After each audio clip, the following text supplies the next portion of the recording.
Assalamualaikum warahmatullahi wabarakatuh.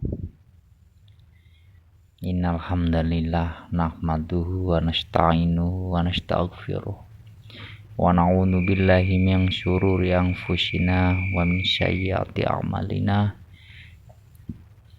May yahdihillahu fala mudhillalah wa may yudlil fala hadiyalah. Rabbi shrah li sadri wa yassir li amri wahlul 'uqdatam min lisani yafqahu qawli. Amma ba'du.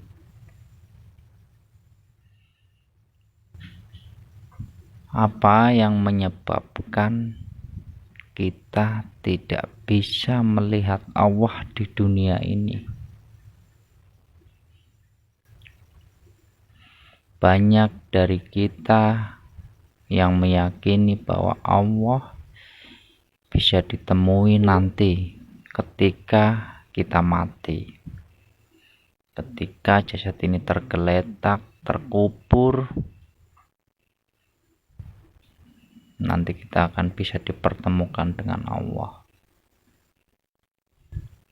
Padahal nyata-nyata Allah itu bisa terlihat di dunia ini, tidak usah menunggu matinya jasad. Saudaraku, apa yang menyebabkan kita itu tidak bisa melihat Allah? Apa yang menutupi? Nah, ini kebanyakan dari kita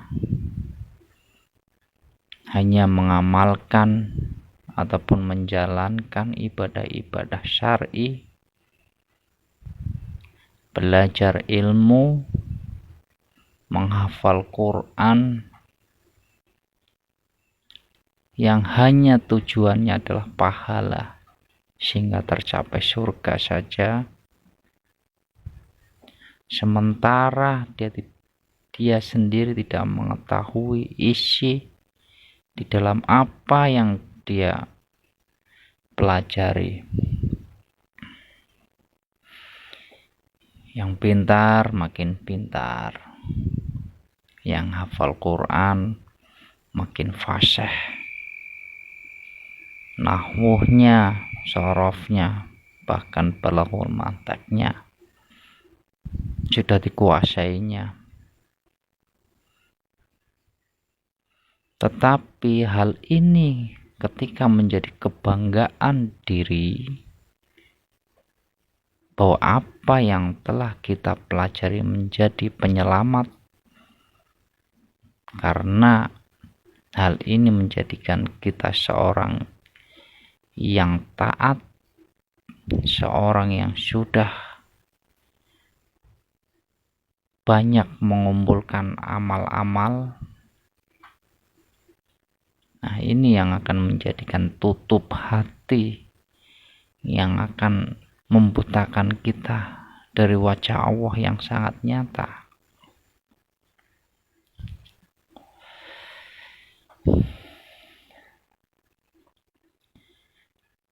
Menghafal Quran boleh saja, tidak apa-apa, tetapi jangan menjadi dogma bahwa dengan menghafal Quran ini akan menyelamatkan kita. Padahal yang namanya Al-Quran itu tidak bisa tersentuh, dan hanya bisa disentuh oleh mereka yang senantiasa mensucikan dirinya. Nah, gimana kita bisa menyentuh Quran sementara hati ini masih kotor, masih penuh nafsu, masih penuh pengakuan-pengakuan kehambaan? Ini hijab, inilah penghalang sehingga diri ini buta akan wajah Allah yang sangat nyata.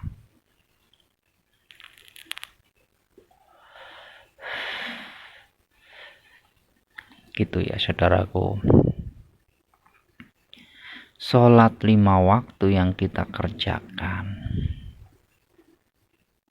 puasa Ramadan yang kita lakukan, dan ibadah-ibadah lain yang kita kerjakan secara rutinitas, itu semua adalah isyarah diri, isyarah ataupun bahasa gampangnya itu sebuah petunjuk ya, bahwa yang 5 waktu ini adalah belajar untuk mengingatkan kita agar senantiasa berkunjung ke rumah Allah, agar bisa menghadapnya. Berpuasa ini juga masih sarana latihan apabila Ramadan itu hanya menjadikan rutinitas tahunan saja tanpa mengerti dari hakikat Ramadan itu sendiri. Padahal yang namanya puasa itu mensucikan jiwa-jiwa ataupun hati dari keakuan diri, dari keakuan hamba, agar bisa suci. Nah, apabila keakuan hamba ini senantiasa dibersihkan, maka dia akan suci. Nah, inilah makna Idul Fitri.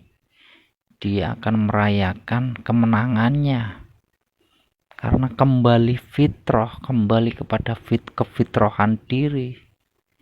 Bukan hanya puasa full selama 1 bulan tanpa putus, terus kita merayakan Idul Fitri merasa kita menang. Tidak, itu isyarah saudaraku. Itu semuanya adalah isyarah. Jadi bukan rutinitas yang kita kerjakan selama ini akan membawa kita kepada keselamatan. Nah, jadi isyarah-isyarah ini harus nanti kita renungkan. Hilangkan dogma-dogma yang menyelimuti kita, yang menutupi kita, sehingga ketakutan itu akan hilang. Takut membahas ruh, takut membayangkan wajah Allah misalnya, itu karena dirimu terhijabi oleh keakuan diri hamba, sehingga ketakutan-ketakutan itu muncul ya. Padahal apabila lautan dijadikan tinta dan pepohonan dijadikan pena, niscaya tidak akan cukup untuk menulis ayat-ayatku. Walaupun ditambah dengan 7 samudra pun tidak akan cukup. Nah, ini ilmu Allah itu sangat luas, tak terbatas, tanpa batas. Jadi jangan membatasi diri dengan ketakutan itu. Terobos ketakutan itu. Dengan menerobos ketakutan itu, nanti kita akan mengetahui belum berperang sudah menyerah dulu. Bagaimana kita bisa meraih kemenangan? Nah, maka dari itulah penghalang diri kita dari melihat Allah, itulah hijab. Ini yang senantiasa harus kita sucikan, harus kita bersihkan, sehingga kita bisa meraih kemenangan, meraih fitri, meraih fitrah. Itu saudaraku makna dari puasa Ramadan, sehingga bisa merayakan Idul Fitri itu ini.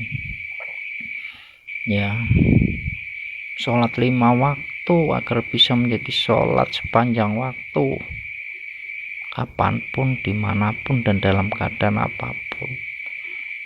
Bawalah sholat kita, bawa, jangan hanya 5 waktu itu saja.